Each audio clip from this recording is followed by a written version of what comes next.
Hello, hi, my name is Linda Greenway, and I hope you've been enjoying all the talks that you've seen so far.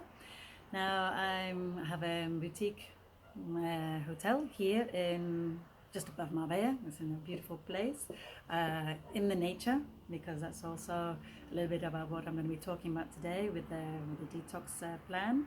Now, I'm just going to give just a few natural health tips and holistic tips, because I'm actually a holistic therapist, and I've been a holistic therapist like 30 years, a long time. But the last 9 years I've been looking after and running this boutique hotel here, and yes, I can give you a few tips of how I manage and what I do to keep fit and healthy. And it's very important at the moment to keep your immune system boosted up, especially now for all this COVID and everything that's been going around. So the stronger that we are, the better we are for protecting ourselves. So I also do lots of retreats here.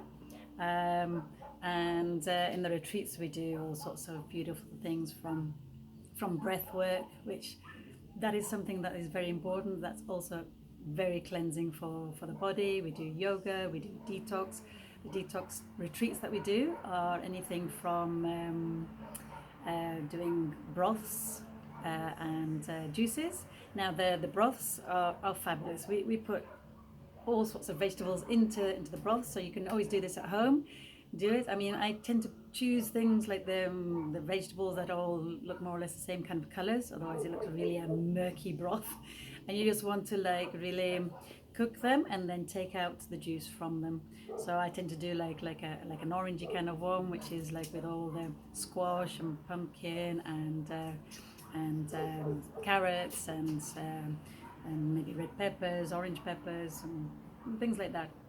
Put them in, and then you let them cook for a couple of hours or so, and then it's delicious. So anyway, that's just one thing. So I'd like to explain a little bit about how I became a holistic therapist. I mean, maybe my motives of it. I'm quite a traveler, so I've been many places around the world, and uh, and okay, my mum, she was like she just loved her cream cakes and her sweets, and there's no way I could get those things off her. And unfortunately, she had just about every possible thing going wrong with her, from heart problems to arthritis to osteoarthritis to rheumatoid arthritis to, in the end, diabetes, pulmonary fibrosis in the end, and all sorts of different things. So, and with my father dying at 50 years old, of course, she was everything for me and to me. And so it was really important for me to also think, okay, I don't want to go the same way as my father. And also I wanted to look after my mum. But it didn't come straight away. That's what I wanted to do. I traveled around the world. And when I was in the jungles of Peru, um, well, yeah, I was traveling all through Peru with a friend of mine, and it was a lot of fun, definitely. And when I was in Bolivia, in La Paz, which is the highest city in the world, I mean, it's terrible if you've got problems with your lungs. It's like climbing up those mountains, and the altitude, it kills you. Anyway, so obviously thought I was eating healthy stuff, but over there, if it's not cooked, it's not classed as healthy. And I got typhoid fever, and so I was in the hospital for 8 days. I mean, even there, the hospitals were giving me everything from, I'm talking about a long time ago, they were giving me like fried chicken, burgers, and I'm like, really? Is that the best way to make me feel good? I mean, just looking at it made me want to. But so anyway, I yeah, I did speak to the doctor and I said, how do you manage? How do you think I'm going to get better with this kind of food? So anyway, they were so sweet there. The chef of the kitchen, he used to come and see me every morning and say, Linda, what would you like today? So, and when being in Bolivia, they have things like quinoa. Now we know about the quinoa. Before, when I was traveling, nobody really knew about quinoa. It was a long time ago. And so I was having quinoa soup, I was having coca tea, I was having plantain, I was having all sorts of really yummy things that they have over there. So I got better. The doctor did say, take it easy, don't travel. But my friend had been waiting 8 days, and she's like, Linda, no, come on, let's go to the jungle. And I'm like, I can do it. I'll be fine. And so I went to the jungle, And as soon as I got there, just the humidity and everything, it all started making everything go again. And so I was like, and but also the hotel that we stayed in, it was yeah, uh, the hotel was yeah, not your usual regular hotel in a jungle, or one of the jungle villages just before the jungle. So anyway, the jungle guide came the very next morning, and I was really bad. I felt really sorry for my my roommate, for Petra.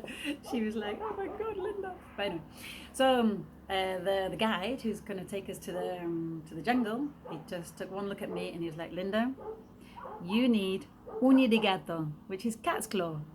Now this cat's claw, like, just give me whatever. So he now people know about cat's claw. When I was in the jungle, it hadn't even been patented and they hadn't like even got out there. And so he took the cat's claw is actually a vine that I saw it in the jungle. So a vine, and then it has these claw-like projections. Now you can see it a bit better. Claw-like projections, and it's huge and tall, and it like strangles with the plants, and it's a bit of a vine. And so taking just the bark of that, and he made me eat this stewed kind of tea with the bark, and I felt fabulous. And so I managed to stay 4 days in the jungle and do all the usual jungle things like piranha fishing and like avoiding the Brazil nut trees. You know, when they're in this, we're dropping the balls of Brazil nuts is a little bit like a coconut, so you have to be super careful because it comes like really like, yeah, it could kill you, could knock you out, those things. But anyway, we did all the normal things, but I felt fabulous. And in fact, I felt fabulous for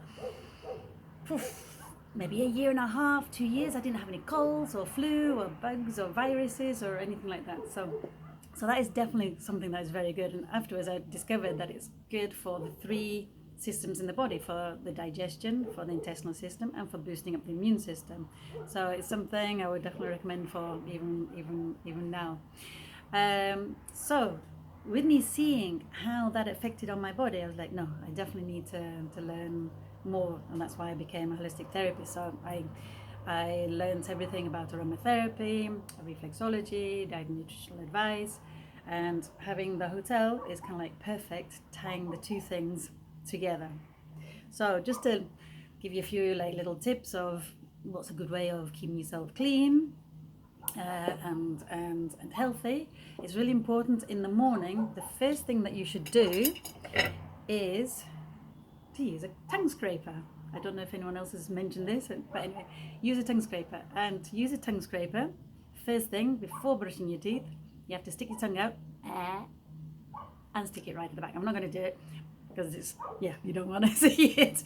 But anyway, it really pulls out stuff from like right at the back of the tongue, and it's an easy way, and you don't feel like gagging or anything. It's an easy one with this. I know there's other types on the market, but I do recommend something simple like this. And scrape your tongue at least 7 times until it looks like it's clean coming off the tongue, and you'll be surprised every morning how much comes off and what comes off. And yeah, it's good to do. So you do that, then I'd recommend to brush your teeth.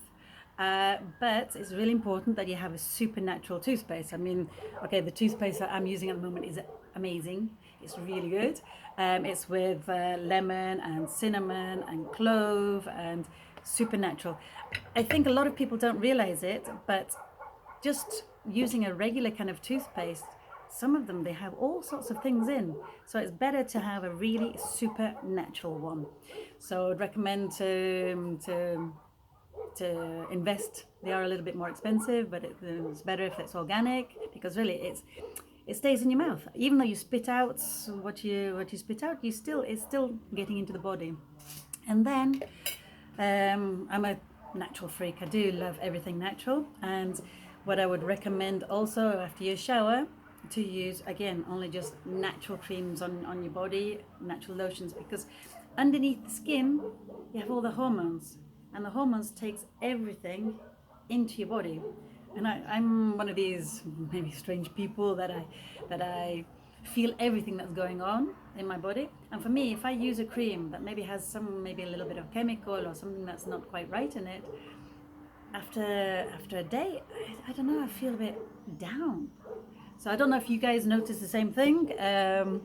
It's or maybe you're too busy. I mean, I know when we're too busy doing everything, we're not sort of like totally in tune with our bodies. But it's a good thing to be. I know there's other people that they do like before the shower, then they rub themselves with oil. They can also do the scrubbing, and then coconut oil is also a very good thing. And so yeah, there's all different things that you can do for the morning routine. And when we're doing our yoga retreats, we do get all our yoga students also with the tongue scrapers and stuff, and then they come back with their feedback and they say, you know, they do feel good. And then another thing that you can do to also draw out toxins from the body is using coconut oil. Or it depends on what's your what body type you have. You may feel better having sesame seed oil. Now what you do with this is you put a spoonful into your mouth and go, and just like draw it all through your mouth. Obviously, the longer you can do it, the better it is. But it is pretty greasy, and it feels like it's a strange thing that you would take coconut oil and that would clean, but it really does just draw everything out, the toxins from your body. And it is important not to throw that into the sink afterwards, because really it's full of toxins from your body, and it could clog up your sink. So what I tend to do is and this coconut thing, I only do it maybe once a week or once every couple of weeks when I feel like it. It's not something that you have to do on a regular basis. It's up to you though if you want to. But I tend to do all this drawing, and then I go outside and I have a little bit of a walk. So it's nice. I see the nature. By the way, do you want to see the nature? Look! This is my nature. It's going in the sunset as well. It looks pretty cool, I think. So just this is also detoxing. It's very clarifying for the mind. So you can just hear some dogs barking, and that's about it. So that's my views every day, just by the rock face. So I'll come back again. So what was I saying? Oh yeah, so the coconut oil, and then I go outside and I tend to spit it outside. I do apologise to the plants nearby, but it's better that it goes to the ground or to the soil rather than down your drains and blocking them. So then what do I do after that? Oh yeah, breakfast. Breakfast is very important. Now, how many of you have coffee for breakfast? Coffee, yeah. I mean, there's different arguments. Some people say coffee is good because it's natural, but I'm very much someone for, I mean, you know, the vibration of the body. And then I've heard of studies that different things that we're eating, if we're not eating vibrational foods, then our vibration can go down. So non-vibrational foods are things like alcohol, processed foods, meat, and all the vibrational foods that gives us more energy and vibration and brings us up are things like, yeah, obviously fresh fruits, all the clean stuff. So it's very important to have as many fruits and vegetables and healthy things along those lines for the vibration, also obviously to nourish the body. But what coffee tends to do, there has been studies saying that just smelling the coffee brings your vibration down to 57 megahertz. It's not something that I've checked, but it's something I'm curious about, because it said that our body should be between 64 and 68 megahertz. Now, if it's bringing out our body vibration down to 57 just by smelling the coffee and then tasting the coffee and having the coffee, it brings it down even to 53. Now, they say that disease comes into the body when the body is weaker, when the vibration is down, and if the vibration is around the 57, that's when, you know, there's like a mild bug, a cough or a cold or something, you know, mild, can just bring you further down if you're already with that kind of vibration. But if you get further and further down with your vibration, if it gets to around the 47, that's where more serious illnesses tend to occur.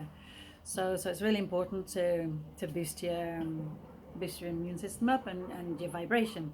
Now, coming back to the coffee, I'm not telling you can't have coffee. You'd kill me otherwise. Some of the coffee drinkers. But if you do drink coffee, there is a solution. Essential oils. Now, I'm an aromatherapist. I love all the different essential oils, and each essential oil has its own function and does different things in the body. They are potent. They don't. My cats are just having a fight. Sorry, there they are. Just thought I'd like show you that. Life in the countryside. Anyway, so the different essential oils, they have different they help different things in the body, and they also bring your vibration up. And it depends on what kind of essential oils they are. Like the citrus ones, like the lemons, the oranges and things like that, they bring your vibration up, and they have like a vibration of like 20. Then if you're going to the stronger ones like peppermint and things like that, they have a higher vibration, and lavender, they're around 70, 78 vibration. And then there's other ones like helichrysum, and then there's other ones. Anyway, but the best one, which is super expensive, obviously, is rose. Rose oil is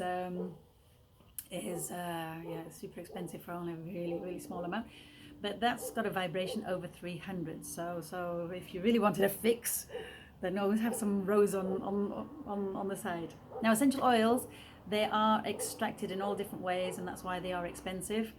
I mean, for example, an orange, the zest of orange. You know, when you take the peel and you just go like that, the little is actually the zest, and that's the essence of the oil. And then you have like the reason why the rose petals, it's so expensive because you need so many rose petals, and it has another extraction which is a lot more complicated to extract the essence from the flowers. So then I'm talking about coffee. So sorry if you're not a coffee drinker, then that's great.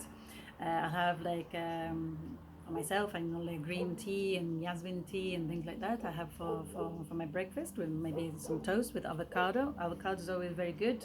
It gives you like the healthy lipids. But on my toast, instead of using butter, I usually use olive oil. But my olive oil, I actually infuse high grade essential oils, and the essential oils that I like to have in the morning, which are kind of like superfoods anyway, is oregano or coriander or thyme. And I'll infuse it with my olive oil, only like a drop of it. Now, it's really important that you have a very good company where you buy the essential oils, because normally you can't ingest essential oils. But the company that I buy my products from, they do have a range which are edible ones, so it's important to check that. So yeah, I'll put my olive oil on my avocado, on my toast, and all the rest.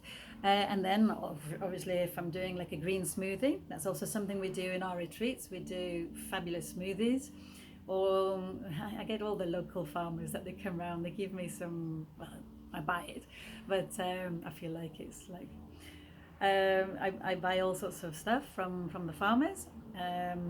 Everything. And for my green juices in the morning, it's nice also to put coriander leaves in it, spinach.